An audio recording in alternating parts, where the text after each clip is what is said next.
আরএসসিএল সপ্তাহের দেশে স্বাগত জানাচ্ছি আমি ফখরুল ইসলাম। আইন ও রাজনৈতিক বাস্তবতা এই শিরোনামে আজ আমরা কথা বলবো। স্টুডিওতে আলোচনা এবং বিশ্লেষণের জন্য দুজন অতিথি আছেন, আমরা সরাসরি তাদেরকে পরিচয় করিয়ে দিতে চাই। আছেন ডক্টর আব্দুল্লাহ আল মামুন, সহযোগী অধ্যাপক, ঢাকা বিশ্ববিদ্যালয়, এবং আছেন মোশাররফ আহমেদ ঠাকুর, রাজনীতি বিশ্লেষক ও কলামিস্ট। দুজনকে স্বাগত জানাচ্ছি। আমরা প্রথমে ডক্টর আব্দুল্লাহ আল মামুন স্যার, আপনাকে দিয়ে একটু শুরু করতে চাই।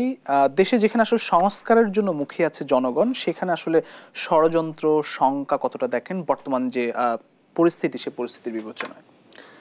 ধন্যবাদ আপনাকে।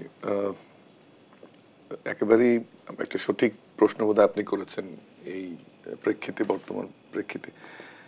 আমরা যখন সবাই মুখিয়ে আছি যে সংস্কারের জন্য, সরকার সাম্প্রতিক কমিটিগুলো ঘোষণা করেছে এবং সারা জাতিই চায় যে দ্রুত সংস্কার হয়ে আমরা রাজনৈতিক প্রক্রিয়ার মাধ্যমে, নির্বাচনের মাধ্যমে দেশে নির্বাচিত সরকার আসবে। কিন্তু ওই মুহূর্তে আমরা দেখছি যে দেশে কেমন যেন একটি অস্থিতিশীল পরিবেশ, সেটি যেমন শিক্ষা অঙ্গন এর মধ্যে যুক্ত, সমাজের বিভিন্ন স্তরে যেটি এমন হচ্ছে, এবং সম্প্রতি যে ঘটনাটি গত 2-3 দিন ঘটছে পার্বত্য চট্টগ্রামে, সেটি আসলে খুবই আশঙ্কাজনক।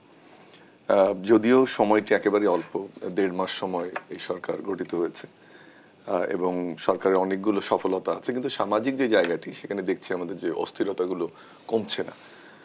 আসলে যে জিনিসটি হয় যে এ ধরনের কোনো বড় অভ্যুত্থানের পরে বা কোনো বড় বিপ্লবের পরে, সেটা আপনি ফরাসি বিপ্লব বলেন, সেটা আমেরিকান বিপ্লব বলেন বা রুশ বিপ্লব বলেন, চীন বিপ্লব বলেন, এই ধরনের সিচুয়েশনের মধ্য দিয়ে সমাজ যায় এবং সেখানে রিকনসিলিয়েশন প্রক্রিয়াটা এক এক জায়গায় একই রকম হয় এবং কিছুটা সময় অস্থিরতা থাকে। এখন দেখতে হবে যে অস্থিরতার মাত্রাটা। জি প্লিজ।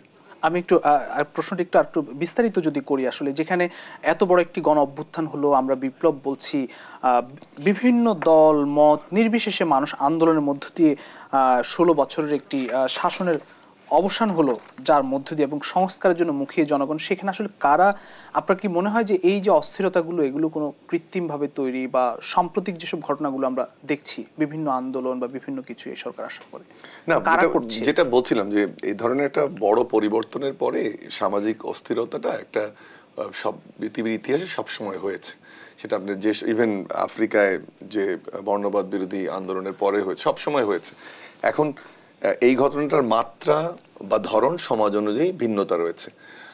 এখানে একটা নতুন ধরনের জিনিস আমরা দেখছি, যে নতুন একটা সিমটম বা নতুন একটা ফেনোমেনা, সেটা হচ্ছে যে যে পক্ষগুলো বিপ্লবের মাধ্যমে বা সংগঠিত হয়ে একটি ফ্যাসিস্ট সরকারকে জন অভ্যুত্থানের মাধ্যমে উৎখাত করলো, তাদের মধ্যে একটা কনফ্লিক্ট কেন জানি আমরা দেখতে পাচ্ছি। এটা 1 নম্বর। 2 নম্বর হচ্ছে যে যে গত ফ্যাসিস্ট রেজিম ছিল আমাদের দেশে, আমরা জানি যে এটি প্রকাশিত এবং বিশ্বাসযোগ্য তথ্য, সেটা হচ্ছে একটি পার্শ্ববর্তী একটি দেশের তাদের সমর্থন পুষ্ট একটি সরকার তারা বসিয়েছিল এবং যারা ফ্যাসিস্টের ভূমিকা অবতীর্ণ হয়েছিল। তাহলে মোটা দাগে দুটো জিনিস, একটি হচ্ছে যে আমাদের ইন্টারনাল ইস্যু, যেটা বিপ্লবের পর একটা সমাজে অস্থিরতা তৈরি হতে পারে, ইস্যুস তৈরি হতে পারে, আরেকটা হচ্ছে যে এক্সটার্নাল ফোর্সের কন্ট্রিবিউশন। এখন যেটা হচ্ছে দুটো একসঙ্গে হচ্ছে।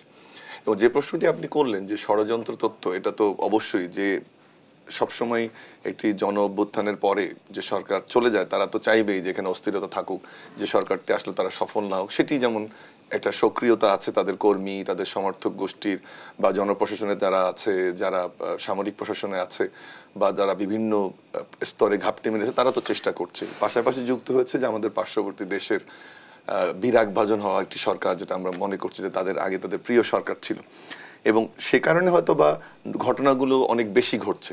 এবং আরেকটি হচ্ছে যে যদিও আমাদের রাজনৈতিক দলগুলো প্রায় 15 থেকে 16 বছর নিরলস এবং নিরবিচ্ছিন্ন আন্দোলন করে গেছে এই ফ্যাসিস্ট সরকারের বিরুদ্ধে, কিন্তু ছাত্র জনতার শেষ মুহূর্তের কন্ট্রিবিউশনটাকে স্বীকার করে নিতে হবে। এবং সে কারণে হয়তো বা যেটা হচ্ছে যে সেখানেও কিছু কিছু আমাদের টেনশন আমরা দেখতে পাচ্ছি। আবার সংস্কার প্রক্রিয়াটা কতদিনের প্ল্যানে হবে এবং তারপর নির্বাচন কত দিনের পরে যাবে, সেখানেও কিন্তু আবার যে রাজনৈতিক দলটি সম্ভাব্য ক্ষমতায় আসবে বলে আমরা ধরে নিচ্ছি, তাদের বক্তব্যের মধ্যে কিছুটা ইনকনসিস্টেন্সি আমরা দেখছি। ফখরুল সাহেব একটা কথা কয়েকদিন আগে বললেন যে দ্রুত নির্বাচন চাই, সংস্কার প্রক্রিয়া যেতে হবে। তারেক রহমান সাহেবের গত পরশু দিনের বক্তব্য আরো সুগঠিত ছিল বলে মনে করি আমরা, যে সময় দিতে চাই। একই সময় উনি চেয়েছেন যে আবার যে নির্বাচনও দ্রুত যেতে হবে, কিন্তু এক ধরনের ব্যালেন্স বা এক ধরনের বেটার পজিশনিং ওনার মধ্যে ছিল। দেখুন, বিএনপি একটি রাজনৈতিক দল দীর্ঘদিন ক্ষমতার বাইরে, তাদের কর্মীদেরকে চাঙ্গা রাখতে হলে বিএনপিকে অবশ্যই নির্বাচনমুখী কথাবার্তা বলতে হবে। কিন্তু বাস্তবতাটা আমার মনে হয় যে বিএনপি মেনে নেবে বা মেনে নিচ্ছে যে সংস্কারের জন্য একটা সময় প্রয়োজন। দ্বিতীয় যে আরেকটি বিষয় সেটি হচ্ছে যে এরকম একটি অগোছালো অবস্থায় বা যেখানে আমরা কনস্টিটিউশন সংশোধনের কথা বলছি, নির্বাচন কমিশন সংশোধনের কথা বলছি, এরকম অবস্থার জন্য বোধহয় বিএনপি একটু সময় দিতে চাইবে। কিন্তু মাঝখানে যে ঘটনাটি ঘটে যাচ্ছে, যে আন্তর্জাতিক ষড়যন্ত্র এবং দেশীয় অস্থিতিশীলতা, সেটি কিন্তু এই সরকারের গ্রহণযোগ্যতা কমিয়ে দিচ্ছে বলে ধারণা করা হচ্ছে। কিন্তু এটা একটা স্বাভাবিক প্রক্রিয়া, এটা হয়। এখন এটা নিয়ন্ত্রণ কিভাবে করা যেতে পারে, যে এই প্রক্রিয়াটা কিভাবে, যেমন আমরা বললাম যে মব জাস্টিসের কথা আমরা শুনছি, যেটা আসলে আমি ব্যক্তিগতভাবে মব ক্রাইম বলতে চাই। মব কখনো জাস্টিস করতে পারে না, তাত্ত্বিকভাবে এটাকে মব জাস্টিস না বলে মব ক্রাইমটা বলা বোধহয় যুক্তিযুক্ত, বা যখন হত্যাকাণ্ড ঘটছে তখন এটা বিচার বহির্ভূত হত্যাকাণ্ড বলা উচিত। যেমন 3টা ছোট ছোট উদাহরণ আপনাকে আমি দেই। যে ফরাসি বিপ্লবের পরে যেটা হলো, যে সবচেয়ে যেটাকে বলা হয় যে রেইন অফ টেরর, যে একেবারে ব্যাপক মানুষকে হত্যা করা হয়েছিল শেষের দিকে, পার্টিকুলারলি 1794-95 দিকে। বা যদি একটু আমরা দেখি যে আপনার যখন খুব নিকট অতীতের একটি ঘটনা, যে বর্ণবাদ বিরোধী আন্দোলনের পরে যেটা সাউথ আফ্রিকা হয়েছিল, যে যেটাকে বলতো যে নেক সেলিং, যে টায়ার জ্বালিয়ে বা অন্য পুড়িয়ে মারা, এ ধরনের ইনসিডেন্টস আমরা দেখেছিলাম। সে ধরনের কিছু কিছু ঘটনা ঘটছে এবং খুবই দুঃখজনক। কেন হয়? যে আইন শৃঙ্খলা পরিস্থিতির চরম অবনতি ঘটে এবং সেটা যদি ইন্টিগ্রেট করা না যায় পলিটিক্যাল ফোর্স বা রাষ্ট্রের সঙ্গে, সেটা কখনো সাকসেসফুল হবে না। এই ধরনের মব জাস্টিস বা যেটা আমি বললাম যে মব ক্রাইম হবে। এখন আমাদের এখানে যেটা হয়েছে, যে একটি ফ্যাসিস্ট সরকার পুলিশ বাহিনীকে এমনভাবে ব্যবহার করেছে, পুলিশ বাহিনীতে নিয়োগ এমনভাবে হয়েছে, পুলিশ বাহিনীর নিজস্ব যে দুর্নীতির চরিত্র সেটা আমরা পরিস্ফুটিত সেটা জানি। সবকিছু মিলিয়ে আন্দোলন চলাকালীন সময়ে পুলিশের যে ভালনারেবিলিটি আমরা দেখেছি এবং জনগণের সাথে বিচ্ছিন্ন হওয়ার কারণে তারা যে সাফারিংটা করেছে, কোনোভাবেই পুলিশের মনোবল ফিরিয়ে আনা যাচ্ছে না। তো যদি আইন শৃঙ্খলা রক্ষাকারী বাহিনী এরকম অবস্থায় থাকে, তখন যে ফোর্সটা কন্ট্রিবিউট করে সেটি হচ্ছে যে জনগণ বা যারা বিপ্লব করলো তারা কন্ট্রিবিউট করে। কিন্তু সেখানে একটা গ্যাপ আমরা দেখছি, যে পলিটিক্যাল পার্টিগুলো যারা বৈষম্য বিরোধী ছাত্র আন্দোলন এবং জনতার সঙ্গে কাঁধে কাঁধ মিলিয়ে এই ফ্যাসিস্ট সরকারকে উৎখাত করলো, সে ধরনের একটু আমরা এক ধরনের ডিসইন্টিগ্রেশন দেখতে পাচ্ছি। তাতে যেটা হচ্ছে যে সোশ্যাল ফোর্স গুলো আইন শৃঙ্খলা বাহিনীকে যেভাবে সহায়তা করার কথা সেটা হয় না। আরেকটা জিনিস দেখুন, একটা রাজনৈতিক দল যখন ক্ষমতায় থাকে তাদের মধ্যে একটা স্ট্রাকচার থাকে, যে কেন্দ্রের নির্দেশনাটা আস্তে আস্তে একেবারে গ্রাম পর্যায়ে, ওয়ার্ড পর্যায়ে, ইউনিয়ন পর্যায়ে চলে যায়। সেই অবস্থাটি এখন নেই। সেখানে যেটা আমার আবেদন থাকবে, এই কথাটি বলে আমি শেষ করি, যে পুলিশ যেহেতু ভালনারেবল, আমরা একটা ফ্যাসিস্ট সরকারকে উৎখাত করেছি, এখানে বড় যে রাজনৈতিক দল 2-3টে আছে, বিএনপি, জামাত ইসলাম এবং জাতীয় পার্টি এবং অন্যান্য যে দলগুলো অ্যাক্টিভ আছে, তাদের উচিত যে তাদের কর্মীদেরকে ক্লিয়ার মেসেজ দেয়া যে কোনো ধরনের যে মব কিলিং বা কোনো ধরনের যেন, যেটাকে আমি বলছি যে মব ক্রাইম না হয়। সাথে সাথে বৈষম্য বিরোধী ছাত্র আন্দোলনের যারা শিক্ষার্থী, কিছু কিছু ঘটনা দুঃখজনক, তাদের ইনভলভমেন্টের কথা বলা হচ্ছে বা রাজনৈতিক দলের কর্মীদের কথা বলা হচ্ছে, তাদেরকেও একটা ক্লিয়ার মেসেজ দিতে হবে যে এই ধরনের ঘটনা কোনোভাবেই অ্যাকসেপ্টেড না।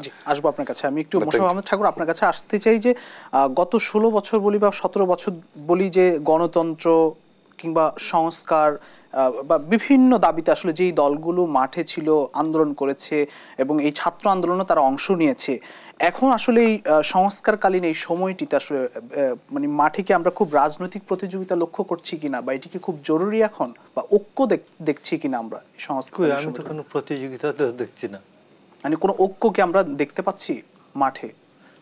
যদিও দলীয় প্রধানরা সরকারকে সহযোগিতা করার একটি মানসিকতা আমরা লক্ষ্য করছি না। আমার কাছে ঠিক বিষয়টা হচ্ছে যে, একটা হচ্ছে যে কাজের মাধ্যমে ঐক্য হয়, আন্দোলন সংগ্রামের মধ্য দিয়ে ঐক্য হয়, আর একটা হচ্ছে বৈঠক করে টরে ঐক্য হয়, সামনে কোনো ইস্যুকে সামনে রেখে ঐক্য হয়, কোনো কর্মসূচি বা আদর্শের ভিত্তিতে ঐক্য হয়। তো এইরকম কোনো প্রক্রিয়া এই মুহূর্তে বিদ্যমান আমি দেখছি না। ঐক্য দেখছি না, আমি এরকম কোনো প্রক্রিয়া তো বিদ্যমান নাই। কোনো বেসিক্যালি তো কোনো পলিটিক্যাল অ্যাক্টিভিটিস ওইভাবে হচ্ছেও না, যে কারোর বিরুদ্ধে কোনো ইস্যু ভিত্তিক ঐক্য যে হবে রাজনৈতিক দলগুলির মধ্যে। তো আমি যেটা বলছি যে, আমাদের অধ্যাপক মামুন যেটা বলেছেন, যে আমাদের রাজনৈতিক দলগুলির মধ্যে আমরা দ্বিমাত্রিক ত্রিমাত্রিক আমরা শৃঙ্খলা দেখি। একটা হলো পার্টির মধ্যে, প্রত্যেক পার্টির মধ্যে নিজস্ব শৃঙ্খলার জবাবদিহিতা থাকে, এইটা একটা। আরেকটা হচ্ছে তার অপোজিশন পার্টিগুলি যখন কোয়েশ্চেন করে কোনো কাজের জন্য, তখন সে এই শৃঙ্খলাটা প্রয়োগ করে শৃঙ্খলাটা আরও শক্ত করতে বাধ্য হয়, এটা একটা। আমি আপনাকে বলি যে এখানে মব কিলিং, মব ক্রাইম এগুলো কেন হয়?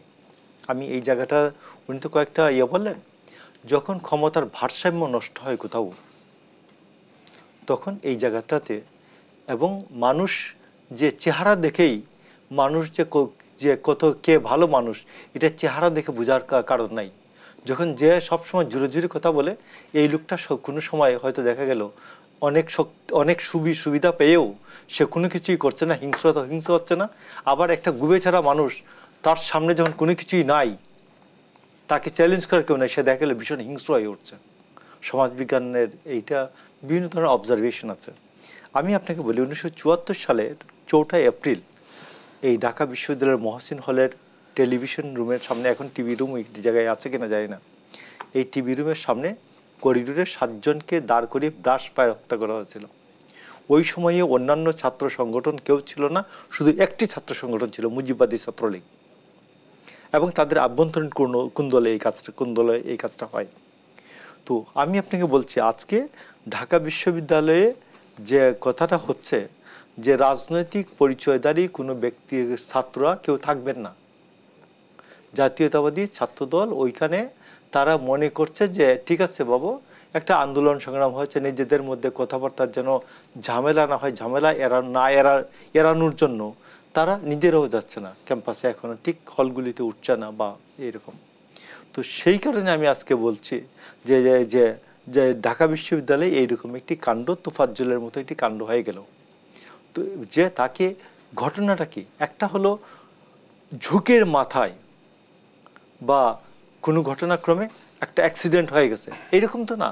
তাকে প্রথমবার পিটিয়েছে, তারপরে তাকে নিয়ে ভাত খাইয়েছে, তারপরে তাকে আবার গণপিটুনি দিয়ে হত্যা করেছে, এবং দীর্ঘক্ষণ আপনি নির্যাতনের নমুনাগুলি আমাদের সোশ্যাল মিডিয়াতে ঘুরে বেড়াচ্ছে। আমি জিজ্ঞেস করতে চাই যে বিশ্ববিদ্যালয়ের প্রভোস্ট হল ক্যাম্পাসে থাকেন, বিশ্ববিদ্যালয়ের এই, আমি মনে করলাম ঘটনাটা 4 ঘন্টা না 2 ঘন্টা, 2 ঘন্টা না 1.5 ঘন্টা, আমি মনে করি 1.5 ঘন্টার মধ্যে যে প্রভোস্ট খবর পায় না আমার ক্যাম্পাসে, আমার হলে একটা কিলিংয়ের মতো দীর্ঘক্ষণ ধরে একটা লোককে পিটানো হচ্ছে, যে তার স্টাফ, তার কর্মচারী, তার মালি, তার অর্ডারলি, তার হাউস টিউটর, এতগুলি লোকের মধ্যে দিয়ে তার অনুগত, তার নিজস্ব স্টুডেন্ট আছে, এদের মধ্য দিয়ে কাউকে সে খবর পায় না। এইরকম প্রভোস্ট থাকার দরকার কি? এই প্রভোস্ট থাকার দরকার কি? এই হাউস টিউটরগুলি থাকার দরকার কি? এইগুলিকে তোফাজ্জল হত্যার আসামি। আর সমাজবিজ্ঞানে জিজ্ঞেস করেন, সমাজবিজ্ঞানে কিছু আইনও পড়ায়, অ্যাকশন যেমন অপরাধমূলক অ্যাকশন, যেমন কি বলে, অপরাধমূলক অ্যাকশন যেমন অপরাধ, অপরাধকে বাধা না দেওয়াটাও আমার ক্ষমতার মধ্যে থাকলে, আমি যদি বাধা না দিই, এইটাও অপরাধ, অমিশন, অ্যাকশন নেই না অমিশন। এই অমিশনের কারণে অপরাধ কেন ঠেকান নাই তারা, এই জন্য প্রভোস্ট, হাউস টিউটর, এই সবগুলোকে আসামি করা উচিত। এবং আগামীকালের মধ্যে অন্যান্য হলে, আমি আপনাকে বলছি যে এই 8ই আগস্টের পরে এই জাতীয় ঐক্যমতের, আমি মনে করি টোটাল নেশন, পতিত স্বৈরাচার ছাড়া এদের সকল, এই নেশনের সবাই এই সরকারকে সমর্থন দিয়েছে। এই জাতিকে তারা অপদস্থ করতে চায়, এই সরকারকে ব্যর্থ করে দিয়ে জাতির মুখে চুনকালি মেখে দিতে চায় যারা, এদের দোসররা কোথায় কোথায় আছে এগুলাকে খুঁজে বিশ্ববিদ্যালয়ের প্রশাসন থেকে বের করে দেওয়া উচিত। কোনো ষড়যন্ত্র দেখেন এর মধ্যে হঠাৎ করে এই ধরনের একটি হত্যাকাণ্ড? আমি ষড়যন্ত্র তত্ত্বটা বলতে চাই না, আমি আপনাকে বলতে চাই ষড়যন্ত্র তত্ত্ব কেন, আপনি এক অমিশন বলে একটি কথা আছে, আমি অপরাধটা থামাচ্ছি না, আমার সামনে অপরাধ ঘটছে, আমি অপরাধ থামানোর কর্তৃত্ব, আমি যখন থামাচ্ছি না, এটা অপরাধ। কথা বুঝতে পারছেন তো? এই যারা থামাচ্ছে না অপরাধ, এইরকম অপরাধকে থামানোর চেষ্টা না করাটাও অপরাধ। এই কারণে এই আর কোন হলে এইরকম ফজলুল হক হলের মতো প্রভোস্ট আছে, হাউস টিউটরগুলি আছে, এইগুলোকে বিশ্ববিদ্যালয়ের আইনে যতটুকু কভার করে এই সবগুলিকে এখান থেকে বের করে দেওয়া উচিত। নিশ্চয়ই আমি আসবো, নিশ্চয়ই আলোচনা আবারও ফিরবো। প্রিয় দর্শক, RSL সপ্তাহের দেশে নিচ্ছি একটি ছোট্ট বিরতি, ফিরবে একটু পর, সঙ্গেই থাকবেন। আমরা আবার আলোচনায় ফিরতে চাই। ডক্টর আব্দুল আল মামুন স্যার, আপনাকে দিয়ে আবার শুরু করি। আসলে এই যে আমরা ঢাকা বিশ্ববিদ্যালয়ের ঘটনাটি যদি বলি, যে ঢাকা বিশ্ববিদ্যালয় এই যে বৈষম্য বিরোধী ছাত্ররা বিপ্লব হলো, গণ অভ্যুত্থান হলো, এখন এসে এরকম নৃশংস একটি হত্যাকাণ্ডের ঘটনা ঘটলো, এর কি কোনো বিচার হবে না? আরো একটি প্রশ্ন একটু যুক্ত করে দিতে চাই। খাগড়াছড়ি রাঙ্গামাটিতে সংঘাত সংঘর্ষ হয়েছে, আপনি জানেন যে দুটি পার্বত্য জেলা 144 ধারা জারি হয়েছে। হঠাৎ এই অশান্ত হয়ে উঠলো, এর পেছনে কোনো যোগ সাজস দেখেন কিনা এই সাম্প্রতিক ঘটনাগুলির সাথে? না, যেটা হচ্ছে যে প্রথমে বলতে চাই যে যে ঘটনাটি ঘটেছে ঢাকা বিশ্ববিদ্যালয়ে সেটি অত্যন্ত নিন্দনীয়, এবং এটি এই সময় তো নয়, কোনো সময় কাম্য নয়, কিন্তু সময় অনুযায়ী অবশ্যই এটি খুবই গুরুত্বপূর্ণ এবং বিশ্ববিদ্যালয় খুলছে এবং অবশ্যই যাদের গাফিলতি আছে বিশ্ববিদ্যালয় ব্যবস্থা নেবে। বাট একই সাথে আমি উল্লেখ করতে চাই যে ঢাকা বিশ্ববিদ্যালয় অতীত ইতিহাসে অনেক হত্যাকাণ্ড হয়েছে। সেখানে ওই পরের দিনই কেস ফাইল করা, 8 জন অ্যারেস্ট হওয়া, বা বিশ্ববিদ্যালয়ের পক্ষ থেকে মামলা করা, মাত্র কয়েক ঘন্টার ব্যবধানে তদন্ত রিপোর্ট পাওয়া, ওই শিক্ষার্থীদের হল থেকে বহিষ্কার এবং বিশ্ববিদ্যালয় থেকে সাময়িক বহিষ্কারের প্রক্রিয়া চলছে। এই জিনিসটাও কিন্তু আমাদের যে বৈষম্য বিরোধী ছাত্র আন্দোলন বা আমরা যে গণ অভ্যুত্থান করলাম তার একটি স্পিরিটের সঙ্গে মিলে বলে আমি মনে করি। যে বিশ্ববিদ্যালয় কিন্তু কার্যকরী উদ্যোগ নিয়েছে, অনেকভাবে ভূমিকা প্রশ্নবিদ্ধ করা যেতে পারে, বাট বিশ্ববিদ্যালয় প্রশাসন অত্যন্ত দ্রুততার সাথে ব্যবস্থা নিয়েছে, অ্যারেস্ট করেছে, হল থেকে বহিষ্কার করেছে। সবকিছু মিলিয়ে এটা একটি পজিটিভ দিক বলে আমি মনে করি। যদিও আমি বললাম এই হত্যাকাণ্ড কোনোভাবেই সমর্থনযোগ্য নয়, কিন্তু বিশ্ববিদ্যালয় বলায় নিকট অতীতের ইতিহাসে সবচেয়ে দ্রুত এবং সফলভাবে এই পদক্ষেপটা নিয়েছে। আরেকটি হচ্ছে যে কোনোভাবে অস্থিতিশীল করার প্রচেষ্টা চলছে কিনা। আমি মোশাররফ একটু আগে আপনি জিজ্ঞেস করেছেন যে ষড়যন্ত্র তত্ত্ব দেখেন কিনা। আমি একটু বিনীতভাবে দ্বিমত করতে চাই যে আমি সেই ষড়যন্ত্রটা দেখছি। হয়তোবা আরো ভালোভাবে ব্যবস্থা নিলে বিশ্ববিদ্যালয় পর্যায়ে, রাষ্ট্রীয়ভাবে সমাজের বিভিন্ন পর্যায়ে ব্যবস্থা নিলে ভালো হতো, কিন্তু সরকারের অত্যন্ত কম সময়। কেন বলছি দেখেন, একটা ফ্যাসিস্ট সরকার বিদায় নিল, যে পরিমাণ গ্রেপ্তার আমরা আশা করেছিলাম সেই পরিমাণ গ্রেপ্তার কিন্তু হয়নি। প্রথম আলো একটি ভয়ঙ্কর রিপোর্ট পাবলিশ করেছে যে আওয়ামী লীগের নেতারা দেশ ছেড়ে পালিয়ে যাচ্ছে। কোনো ধরনের মব জাস্টিস, মব কিলিং বা মব ক্রাইম আমরা চাই না, কোনোভাবেই কাম্য নয়। বিবিসির একটি রিপোর্টে উল্লেখ করেছে যে গত কয়েকদিনে সারা দেশে 21 জন মারা গেছে। গত 3 দিনে আমরা দেখলাম 3টি বিশ্ববিদ্যালয়ে এই ঘটনাটা ঘটেছে। কিন্তু একই সাথে যারা অপরাধী, যারা দেশকে একটা ফ্যাসিস্ট সরকারের অংশ ছিল, দেশকে একটা অনিশ্চয়তার দিকে নিয়ে গেল, দেশকে লুণ্ঠন করলো, তাদেরকে তো এভাবে বিনা বিচারে আমরা দেশের বাইরে যেতে দিতে পারি না। তাহলে সেই ঘটনাটি কিন্তু বলে যে এখানে সরকার যেভাবে চাচ্ছে সেভাবে হয়তো বা অন্যান্য যে সংস্থাগুলো সরকারকে সহায়তা করবে সেটা হচ্ছে না। সো এটিকে আমি ষড়যন্ত্র বলবো না, অকার্যকর একটি ব্যবস্থা বলবো, সেটা আমি জানি না। কিন্তু যেটা আমরা আশা করেছিলাম যে যারা এই দেশের মানুষের উপর স্বৈরতন্ত্র চালিয়ে দিল, লুণ্ঠন করলো, দেশটাকে ধ্বংস করলো, প্রতিষ্ঠানটাকে ধ্বংস করলো, তাদের তো বিচারের আওতায় আনতে হবে। আমরা দেখছি যে তারা পালিয়ে যাচ্ছে, বর্ডারে 2-1 ধরা পড়ছে, আমরা দেখছি, সেই গ্রেপ্তারটা হয়নি। দ্বিতীয় যে বিষয়টি, যে প্রশাসনে যে পরিমাণ রদবদল আমরা আশা করেছিলাম বিভিন্ন স্তরে, সেটিও কিন্তু হয়নি। আবারও সেটি ষড়যন্ত্র নাকি সময়ের স্বল্পতা সেটা আমরা জানি না। তৃতীয়ত যে বিষয়টি, আরেকটি বিষয় বলতে চাই, একটু মোশাররফ একটু আগে বলেছেন যে দলগুলোর মধ্যে মতপার্থক্য আছে কিনা, সেটি উনি হয়তো বা কম দেখতে পাচ্ছেন। আমি ওনার সঙ্গে ওই জায়গাটা একমত পোষণ করি যে কম দেখতে পাচ্ছেন, কিন্তু আমরা কিছুটা দেখতে পাচ্ছি। শুরু করি একটা উদাহরণ দিয়ে, যে যখন ফখরুল সাহেব প্রথম নির্বাচনের কথা বলল যে দ্রুত নির্বাচন চাই, তখন কিন্তু জামাত ইসলামের যিনি প্রধান উনি বললেন যে বন্যা বা কয়েকদিন এত রক্তের বিনিময়ে যে আমরা বিপ্লব করলাম, এত দ্রুত নির্বাচন কেন চাইব। আবার দেখেন যে আমি একটু আগে যে কথাটা বললাম যে বিএনপি একটি রাজনৈতিক দল, দীর্ঘদিন ক্ষমতার বাইরে, তাদের কর্মীদের সবচেয়ে ভালোভাবে চাঙ্গা রাখা যাবে যে ক্ষমতার কাছাকাছি যাওয়ার জন্য, সেটি হচ্ছে নির্বাচন প্রক্রিয়া। এবং নিশ্চিতভাবে না হলে মোটামুটি নিশ্চিতভাবে বলা যায় যে বিএনপি হয়তো বা পরবর্তীতে ক্ষমতায় আসবে। তাদের এই ধরনের প্রেশারও আছে, এবং সেখানে কেন জানি মনে হচ্ছে যে যদি কালেকটিভ সাপোর্টটা বিএনপি দ্রুত নিশ্চিত করে এই সরকারকে, হোল হার্টেড সাপোর্ট, তাহলে কিন্তু বিএনপির জন্য মঙ্গল বলে আমি মনে করি। বিএনপি তো বলছে বিএনপির যে না, কিন্তু একটু দান্দিকতা আছে। কিন্তু ফখরুল সাহেব কয়েকদিন আগে বলছেন যে দ্রুত নির্বাচন চাই, তারেক রহমান সাহেব পরশুদিন বলেছেন যে আমরা নির্বাচন চাই কিন্তু সংস্কারও আমরা চাই, সংস্কারকে আমরা উৎসাহিত করতে চাই। তাহলে কিন্তু এক ধরনের একটু গ্যাপ আমরা দেখতে পাচ্ছি দুই ধরনের বক্তব্যের মধ্যে, সেটি ফুল হোলসেল সাপোর্টের কথা বলে না। আবার দেখুন যে আমরা দেখলাম যে রাজনৈতিক দলগুলোর সঙ্গে সরকার 2 দফা ডায়ালগ করলো, সেই ডায়ালগ প্রক্রিয়ায় ফলাফলগুলো কতটুকু বয়ে আনছে আমি কেন জানি সন্দিহান। আমি একটা বিনীত অনুরোধ করতে চাই আপনার দেশ টিভির মাধ্যমে, দর্শক যারা দেখছেন নিশ্চয়ই তারা আমার সাথে একমত হবেন, যে এই বৈষম্যবিরোধী ছাত্র আন্দোলন এবং জনতা অবশ্যই 15 বছর নিষ্পেষিত হওয়া বিরোধী দল বিএনপি, জামাত সহ অন্যান্য দল সবাই মিলে আন্দোলনটাকে সফল করে একটা ফ্যাসিস্ট সরকারকে, স্বৈরাচারী সরকারকে উৎখাত করলো। তাদের সবারই উচিত যে কোনো মূল্যে যে সরকারটি বর্তমানে ক্ষমতায় আছে তাদেরকে সাপোর্ট করা, এবং সেই সাপোর্ট প্রক্রিয়াটা যেটা বলে যে রিকনসিলিয়েশন। আমি কেন জানি ওখানে এক ধরনের ওই যে আবারও বললাম যে একটা ষড়যন্ত্র, এই পার্ট এখানে ষড়যন্ত্র অবশ্যই হচ্ছে না, কিন্তু প্রোঅ্যাক্টিভনেসটা কিন্তু মিসিং, যে প্রোঅ্যাক্টিভলি এই হেল্পটা হচ্ছে না। যেমন রিকনসিলিয়েশন বা পুনর্মিলন তত্ত্ব রাষ্ট্রবিজ্ঞানে একটি প্রতিষ্ঠিত তত্ত্ব যে রিকনসিলিয়েশন হতে হবে এই ধরনের বিপ্লবের পরে, গণ অভ্যুত্থানের পরে, কিন্তু সেটি যেমন আসবো।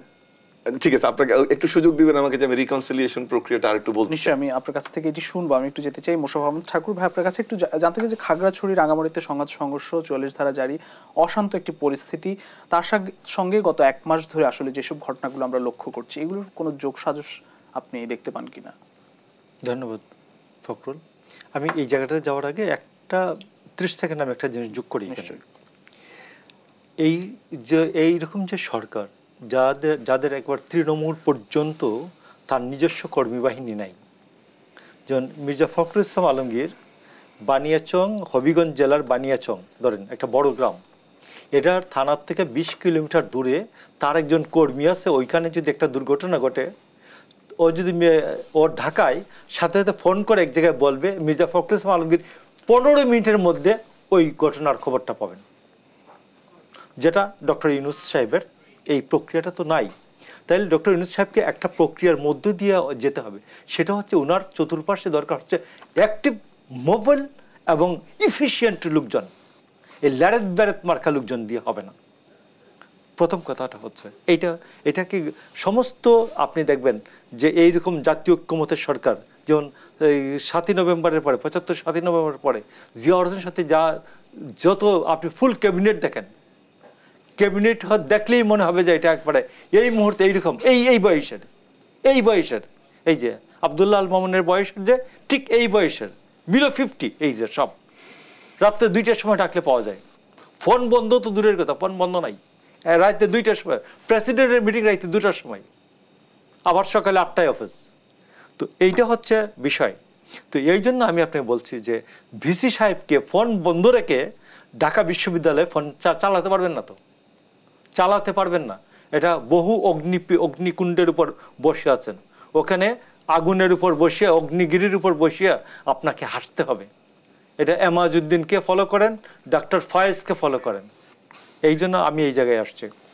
আপনাকে আরেকটা জায়গায় দেখি বলি, খাগড়াছড়ি ইউপিডিএফ এর সন্ত্রাসীরা একটা মিছিলের উপর গুলি করে, এটা দিয়ে শুরু।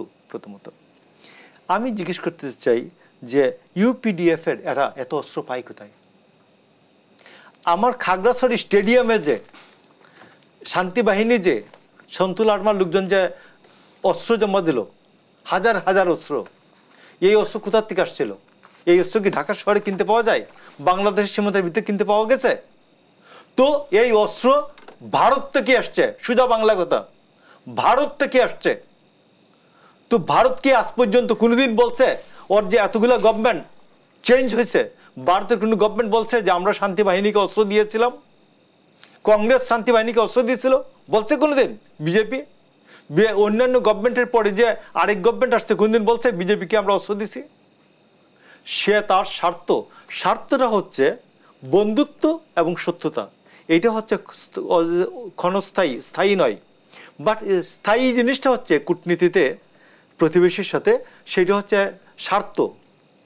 আমার স্বার্থের জন্য আমি আমার পার্শ্ববর্তী রাষ্ট্রের সাথে কি কি সিদ্ধান্ত নেব, এটা আমার জাতীয় স্বার্থে। পরবর্তী যে গভর্নমেন্টে আসুক তিনি এটা স্বার্থের বিরুদ্ধে বলবেন না। বাট আমার এখানে হচ্ছে যে আজকে যে এই খাগড়াছড়িতে অশান্তি, রাঙ্গামাটিতে অশান্তি, এই সবগুলোর কারণ হচ্ছে ভারত এই সরকারকে, শেখ হাসিনা তাদের পিয়ারে হাসিনা যখন এখান থেকে চলে গেছে, ডক্টর ইউনূসের সরকারকে তারা অস্থিতিশীল করতে চায়, বিব্রত করতে চায়, অস্থির করে তুলতে চায়। এর মধ্য দিয়ে আওয়ামী লীগের দুঃস্বপ্ন বাস্তবায়নের চেষ্টা তারা করতে চায়। আমরা বিএনপি আমরা এই জায়গাতে সরকারকে সমর্থন দিচ্ছে, কিন্তু সরকারের সমর্থন নেওয়ার যে প্রক্রিয়াটা, এই নেওয়ার প্রক্রিয়াটার মধ্যে সমস্যা আছে। নেওয়ার প্রক্রিয়াটার মধ্যে আপনি দেখবেন প্রশাসনে সে প্রথম খুঁজে ঢাকা বিশ্ববিদ্যালয়ের কি, আচ্ছা নীল এটা বাদ, এটা আওয়ামী লীগ, হোয়াইট এটা বিএনপি, এটা বাদ, সফট হোয়াইট কোনটা আছে, সফট হোয়াইট দিয়ে কি জিনিস চলে নাকি, সব স্ট্রং জিনিস লাগে এইরকম গভর্নমেন্টে। অসংখ্য ধন্যবাদ। আমরা আবারও ফিরবো আলোচনায়। প্রিয় দর্শক, RSL সপ্তাহের দেশে নিচে আরও একটি বিরতি, ফিরবো একটু পর, সঙ্গেই থাকবেন। RSL সপ্তাহের দেশে আরেকবার স্বাগত জানাচ্ছি। আমরা সরাসরি আলোচনায় ফিরতে চাই। ডক্টর আব্দুল আল মামুন স্যার, আপনার কাছে আসি। আসলে এই মুহূর্তে সরকারের সবচেয়ে মূল চ্যালেঞ্জ কি আইন শৃঙ্খলা কিনা? যদি আইন শৃঙ্খলা হয়ে থাকে, আসলে 1.5 মাসের বেশি সময় হয়ে গেল সরকারের পক্ষে, এটি ফেরানো কি খুব কম সময় মনে হচ্ছে নাকি, মানে কেন ফিরছে না? শেষ কথা কি বলবেন? না, একেবারে অবশ্যই এই সরকারের সবচেয়ে বড় চ্যালেঞ্জ এই মুহূর্তে আইন শৃঙ্খলা পরিস্থিতি রক্ষা করা। যেটি বললাম যে সরকারের এই মুহূর্তে এই চ্যালেঞ্জটি মোকাবেলার জন্য সরকারের উচিত যে পুলিশ বাহিনীকে দাঁড় করানো। দুটো ছোট্ট মডেল আমি বলি যে আমেরিকান বিপ্লবের পরে স্থানীয় সরকার শক্তিশালী করে আইন শৃঙ্খলা পরিস্থিতি ফিরিয়ে আনা হয়েছিল, আর রুশ বিপ্লবের পরে নাগরিক সমাজকে যুক্ত করে পুলিশের সঙ্গে আইন শৃঙ্খলা পরিস্থিতি উন্নতি ঘটানো হয়েছিল। তো আমি বলবো যে স্ট্রং রিকমেন্ডেশন থাকবে যে পলিটিক্যাল ফোর্সগুলোকে এখানে ইন্টিগ্রেট করে নাগরিক সমাজের প্রতিনিধিদেরকে যুক্ত করে আইন শৃঙ্খলা পরিস্থিতি ফিরিয়ে আনতে হবে। বারবারই আমরা যে কথাটা বলছি যে আওয়ামী লীগ পুলিশকে এমনভাবে ব্যবহার করেছে, জনগণের শত্রুতে পরিণত করেছিল, এবং যে কারণে পুলিশের মোরালিটি হারিয়েছে। আমাদের পুলিশের দীর্ঘদিনের যে অবজেকশন তাদের বিরুদ্ধে, যে দুর্নীতিগ্রস্ত পুলিশ, সেটি এখন দুর্নীতির সুযোগটাও কমে গেছে। তাদের মনোবল ফিরিয়ে আনতে হবে, এবং সমাজের যে আন্ডারস্ট্যান্ডিংটা দরকার যে পুলিশ আমাদের জন্য প্রয়োজন। পুলিশ শুধু রাজনৈতিক হাতিয়ার হিসেবে ব্যবহার হয় না, আইন শৃঙ্খলা পরিস্থিতি রক্ষাতেও ব্যবহার হয়, সেটা আমরা হাড়ে হাড়ে টের পাচ্ছি। এই জন্য আমাদের উচিত যে নাগরিক সমাজ এবং পলিটিক্যাল ফোর্সকে পুলিশের সঙ্গে যুক্ত করে যদি আমরা কাজ করতে না দিতে পারি, তাহলে কিন্তু সামনে বিপদ আছে। কতটা দেখছি আমরা সেই উদ্যোগটা দেখছি না, জন্য আমি বলছি যে এটা যুক্ত করতে। দেখেন, স্থানীয় সরকারটা পুরোটা ভেঙে দেওয়া হয়েছে, তারাও কিন্তু আইন শৃঙ্খলা রক্ষায় কাজ করে, তারা নেই এখন। পুলিশকে স্থানীয় যে পলিটিক্যাল স্ট্রাকচার অথবা সোশ্যাল স্ট্রাকচারের সাথে যুক্ত করে এটা এগিয়ে নিতে হবে। আরেকটি কথা আমি বলতে চাই, যেহেতু সময় নেই, আমি আজকে একটি জিনিস অনুরোধ করব যে আমরা দুটো ডায়ালগ সরকারের সঙ্গে দেখেছি, কিন্তু কার্যকর কোনো যে মাঠ পর্যায়ে বা যে রিফ্লেকশনটা আমরা ন্যাশনালি দেখতে চাই সরকারের সাথে রাজনৈতিক দলগুলোর একটা মেলবন্ধন, সেটি কিন্তু আমরা দেখতে পাচ্ছি না। এই জন্য আমি বিনীতভাবে অনুরোধ করব সরকারকে যে রাজনৈতিক দলগুলোর সাথে কার্যকরী ডায়ালগে ইনভলভ হওয়া, ইনক্লুডিং বৈষম্য বিরোধী ছাত্র আন্দোলন, এবং খোলাখুলি কথা বলা, মত বিনিময় করা, এবং সর্বোপরি সংস্কার কমিশনগুলো গঠিত হয়েছে, তাদের একটা রোডম্যাপ তৈরি করা, এবং রোডম্যাপ তৈরি করে একটা কনসেনসাসের মাধ্যমে একটা মোটামুটি সময় নির্ধারণ করা যায় এর মধ্যে সংস্কারগুলো হবে। আরেকটি জিনিস কি, অনেকগুলো কমিশন আমরা করছি, খুব বড় সংস্কার স্বপ্ন দেখলে মনে হয় না সবকিছু পূরণ করা সম্ভব হবে। সেক্ষেত্রে নির্ধারণ করা যে আমরা কতটুকু অর্জন করতে পারবো এবং কতটুকু অর্জন করতে চাই, তারপরে সেই জায়গাটাতে সংস্কারের উদ্যোগ নেওয়া এবং সংস্কার করা। সর্বশেষ আর যে বিষয়টি একটু বলতে চাই আমি, যে পার্বত্য চট্টগ্রামে যে ঘটনাটি ঘটেছে, এটা কিন্তু মোশাররফ ভাই যুক্ত করলেন। অবশ্যই এখানে সবসময় আমরা উস্কানি দেখেছি পার্শ্ববর্তী দেশে, কিন্তু গোয়েন্দা ফেইলিউরগুলো, আপনি ষড়যন্ত্রের কথা বলছেন, ষড়যন্ত্রগুলো রোখার জন্য তো রাষ্ট্রীয় বাহিনী আছে, অবশ্যই পুলিশের গোয়েন্দা সংস্থা আছে, NSI আছে, DGFI আছে, অন্যান্য গোয়েন্দা সংস্থাগুলো আছে। এখন প্রশ্নটা হচ্ছে যে ষড়যন্ত্র তো সরকারের বিরুদ্ধে সবসময় হয় বা হবে, তাহলে গোয়েন্দা সংস্থাগুলো কি কাজ করছে এবং সরকারকে গোয়েন্দা সংস্থাগুলো সঠিক তথ্য দিচ্ছে কিনা ব্যবস্থা গ্রহণের জন্য, সে জায়গাটা কিন্তু এই ষড়যন্ত্র রোখার জন্য খুবই গুরুত্বপূর্ণ। ধন্যবাদ মোশাররফ আহমদ ঠাকুর। আপনার কাছে আসতে যে 15 বছরের যে দলীয় লেজুর বৃত্তি, প্রশাসন বলি, আইনশৃঙ্খলা বাহিনী বলি, সর্বত্র আসলে সেইটি থেকে আমরা কতটা বেরিয়ে আসতে পারছি এবং শৃঙ্খলা ফেরাতে আসলে আপনার শেষ কথা কি বলবেন? আমি আপনাকে একটা ঘটনা মনে করে দিই আপনাকে মাধ্যমে আর কি। রক্ষী বাহিনীর 12,000 লোককে সামরিক বাহিনীতে আত্মীকরণের কারণে জিয়াউর রহমানকে 17টা কু ফেস করে 18 নম্বর কুতে জীবন দিতে হয়েছে। এবং আপনি গত অনেক বড় লম্বা সময়ের মধ্যে এর চেয়ে স্মার্ট ডাইনামিক প্রেসিডেন্ট আর বাংলাদেশে আসে নাই, এই অঞ্চলেই আসে নাই, তাকে এটা করতে হচ্ছে। এই সরকারকে এই যে ব্লু না হোয়াইট না সফট হোয়াইট, এই সফট হোয়াইট এটা দিয়া দেশ চলবে না। আপনাকে একটা নির্দিষ্ট লাইনে যেতে হবে, আপনাকে একটা সুনির্দিষ্ট লাইনে যেতে হবে। ডাইনিও যাচ্ছে না, বামিও যাচ্ছে না, এইসব নাই, এটা অস্তিত্ব নাই। নাম্বার 2 দেখেন, আপনাকে পুলিশ সম্বন্ধে আমাদের একটা কমিউনিটি পুলিশের একটা ধারণা আছে অলরেডি, মানে নাগরিক সমাজকে যুক্ত করে, বিভিন্ন কমিউনিটিকে যুক্ত করে কমিউনিটি পুলিশিং এটাকে খুব শক্ত করে ফেলা যেতে পারে, করতে পারেন তারা। পুলিশই জনতা, জনতাই পুলিশ, এই একটা। আরেকটা হচ্ছে আমি আপনাকে বলতেছি যে এই কাজটা করলে দ্রুত এই সরকার রক্ষা পেয়ে যাবেন। যে প্রতি জেলায় জুলাই হত্যা, মানে জুলাই হত্যা পুরোটাই 5ই আগস্ট পর্যন্ত জুলাই হত্যা ট্রাইব্যুনাল একটা করে দিবেন। এইটার জন্য ওই এর মধ্যে একজন অ্যাডিশনাল ডিস্ট্রিক্ট জাজকে দায়িত্ব দিয়ে দিবেন। এইটার মধ্যে 6 মাসের মধ্যে একবার গরম আছে, একবার সব সাক্ষী প্রমাণ মজুত আছে, এইগুলো দিয়ে একবারে ঝুলাইয়ে দিবে যেগুলো দরকার, দেখবেন প্রশাসন লাইনে চলে আসছে। আর শেখ হাসিনা আর তার মন্ত্রীদের সুপিরিয়র রেসপন্সিবিলিটির জন্য আমাদের আন্তর্জাতিক অপরাধ ট্রাইব্যুনাল এইটাকে জাস্ট চালু করে দিবে।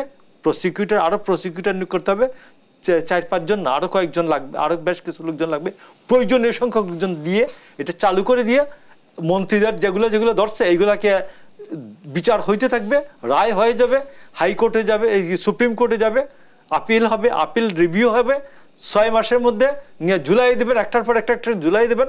আপনি দেখবেন যে ষড়যন্ত্র থেমে যাবে। যারা বেরিয়ে যাচ্ছে তাদের কি হবে? বাইরে গিয়ে যাচ্ছে সেটার জন্য চেষ্টা করবেন আনার জন্য, সেটা তো বাস্তবতা, আইন দিয়ে তো সবকিছু হয় না, আনতে পারবেন না এদেরকে। ব্রাসেলস যারা চলে গেছে এদেরকে আনতে পারবেন না। তবে এইখানে যেগুলি আছে এদেরকে লাইনে আনার জন্য বুঝাইতে হবে যে আগামী 30 বছরে তোমার শেখ হাসিনা আসবে না বাংলাদেশ। অসংখ্য ধন্যবাদ মোহাম্মদ ঠাকুর। ডক্টর এটা যতক্ষণ ধারণা দিতে পারে ততক্ষণ চলতে থাকবে। প্রিয় দর্শক, আরএসএল সপ্তাহের দেশ আজ এখানে শেষ করতে হবে। আবার দেখা হবে আগামী সপ্তাহে একই সময় অন্য কোনো অতিথিদের নিয়ে। সে পর্যন্ত সবাই ভালো থাকবেন, সুস্থ থাকবেন। শুভরাত্রি।